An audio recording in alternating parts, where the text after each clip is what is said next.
So we've taken a look at adding more interesting detail and shapes to our Voronoi fractures with the interior detail SOP and via clustering. But there's another interesting option to create more interesting pieces, and that is to deform the object before we fracture it and then reverse that deformation after the fracture. And that'll create some more interesting shapes that are not like these standard straight lines. But before we take a look at setting up that deformation, let's take a quick look at what happens to the attributes when you run a fracture. Now let's go back to our original box geometry here, just a basic cube with no subdivisions and 8 points, and we're going to give this a color gradient across the z-axis. So I'll drop in a wrangle node, and we'll say at CD equals 1, 0, 0 in curly braces, and that will make all the points red. Quick note on setting vector values like color. You can use this curly brace syntax when you're putting in explicit numeric numbers. If you're using variables or expressions or anything, then you'll need to use the set function instead of just defining that in curly braces.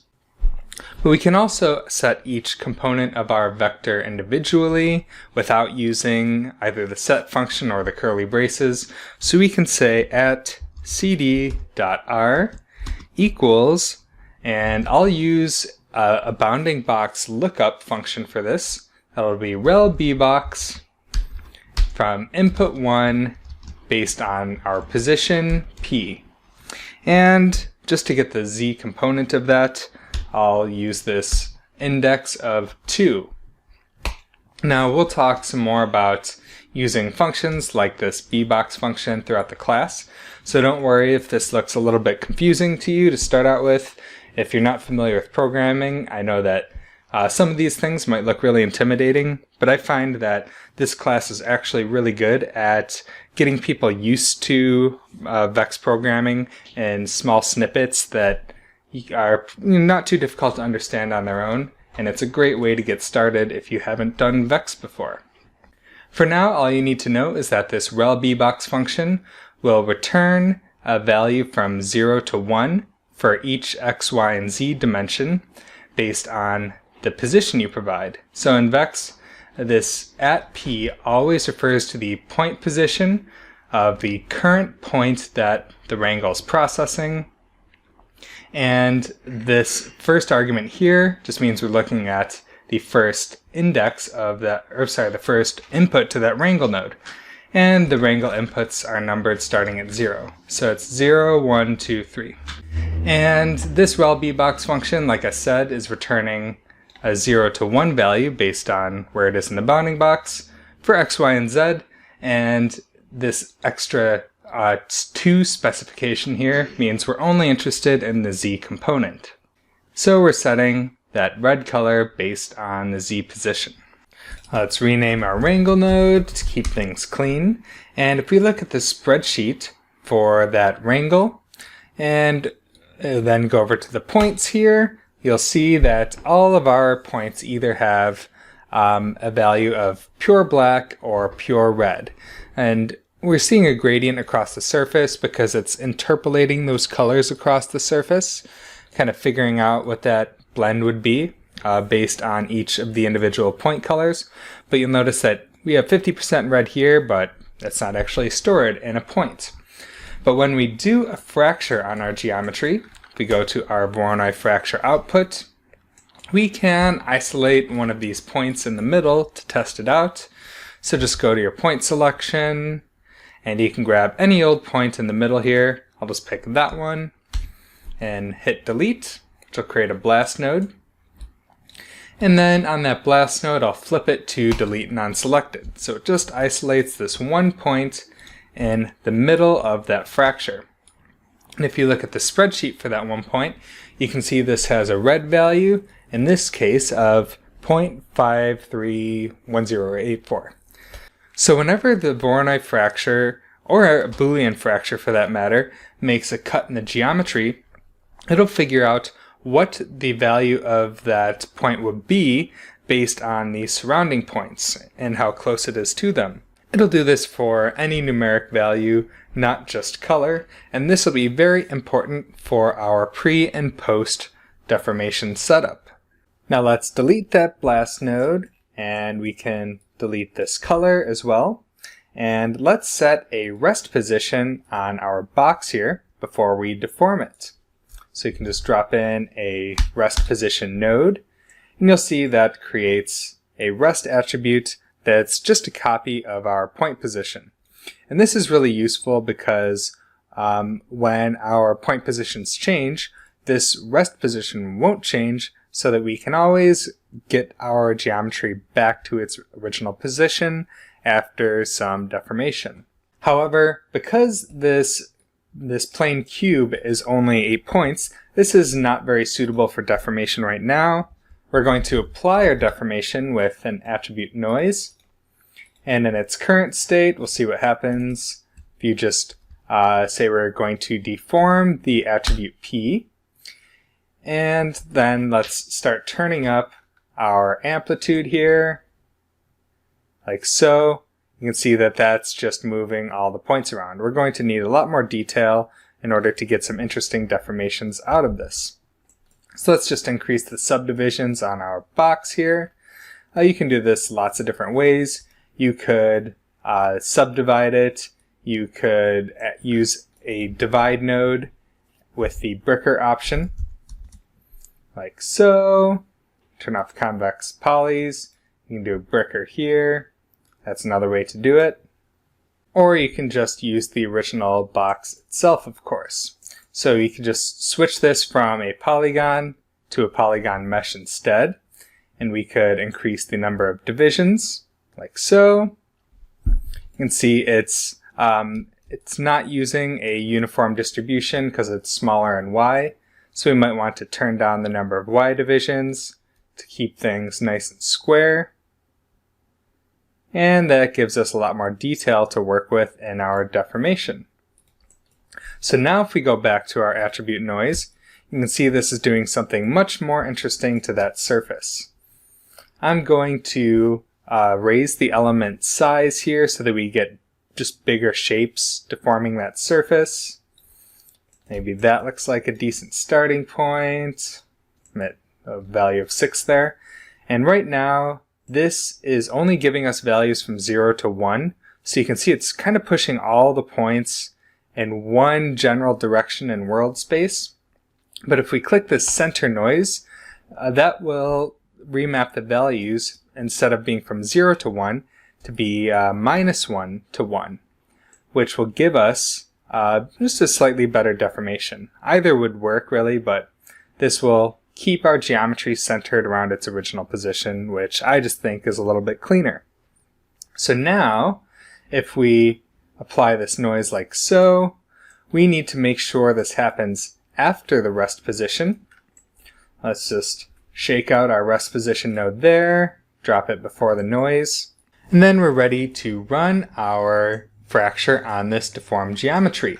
So we can just connect that deformed shape to our VDB and scatter and to our Voronoi fracture, so that this is actually what's being fractured. And now that we have this Voronoi fractured kind of crazy looking geometry, let's revert these positions back to their original shape. Now let's drop in another wrangle node. Let's hook that up to our Voronoi fracture. And in the wrangle we can say that each point's position is going to be equal to its rest position. So we'll say rest, P equals rest.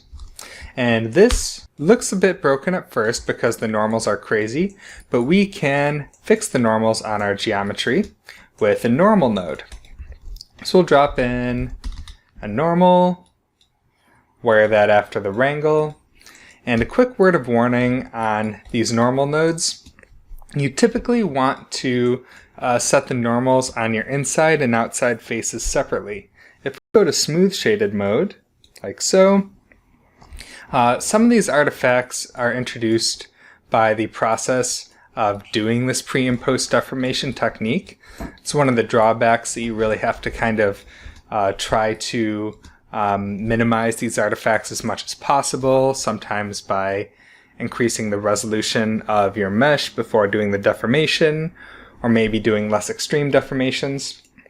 But it's typically good practice to run normals separately for that inside and for the outside, so that it doesn't do some sort of interpolated normals across those boundaries.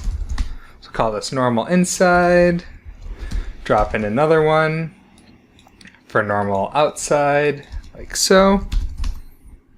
And the Voronoi fracture is creating inside and outside groups for us, so we can just select those in the group drop-downs. Alright, so if we run an exploded view on this now, you'll see that we have much more interesting shapes than we typically get out of our Voronoi fractures. Instead of everything just being straight geometric lines, you have, there's much more interesting shapes. Now, this still is typically not as good as doing a Boolean fracture. You're still fighting against some of these artifacts on the surface.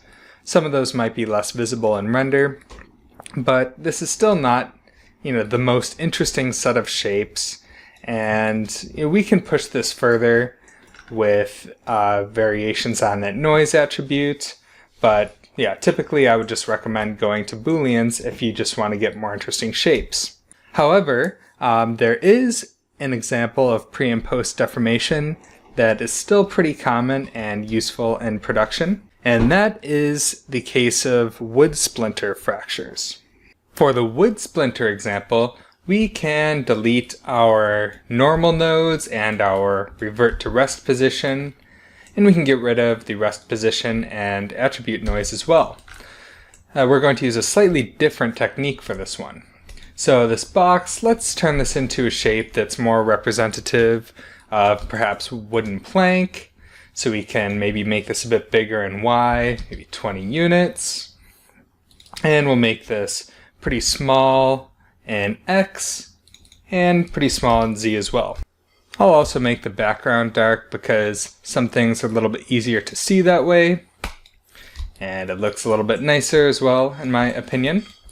So for this wood splinter example, we're just going to use a transform node to squish down the geometry instead of adding noise to the geometry. So on this, we can just scale it down in Y, 10% of its original size. And then we can play around with that amount of scale later. And I'll call this Y squish. And then we can leave our standard Voronoi fracture the same. At first, this is just going to look like a bunch of tiny little pieces.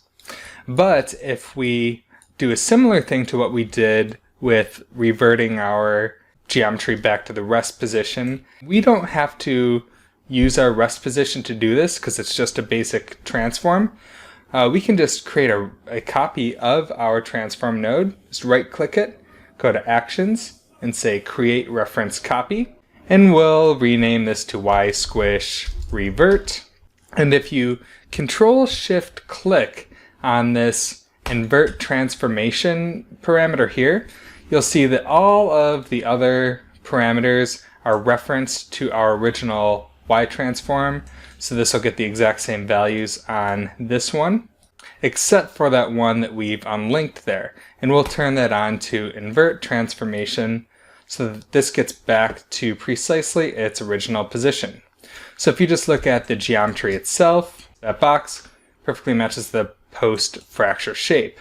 And then if we do an exploded view on that, you can see it's broken up into these elongated splinter shapes. Maybe let's explode this out a little bit less and zoom in here. Now we can modify our Y scale to control the length of the splinters. You can perhaps scatter some more points if you want those to be smaller in radius. If we just go to our Y squish here, change that to 0.05, and we should see those things stretched out a bit more. And this is one of those cases where the Voronoi technique is actually probably preferable over Boolean techniques, because Boolean techniques, as you'll see shortly, require you to make explicit cutter geometry to define all the shapes. And it would be quite a pain to define cutter shapes for all of these little splinters here, whereas you can see with pre and post scaling, that's pretty straightforward to achieve in a Voronoi fracture. And of course, you can make this look even nicer by combining this splintering technique with the clustering technique that we saw in the previous video.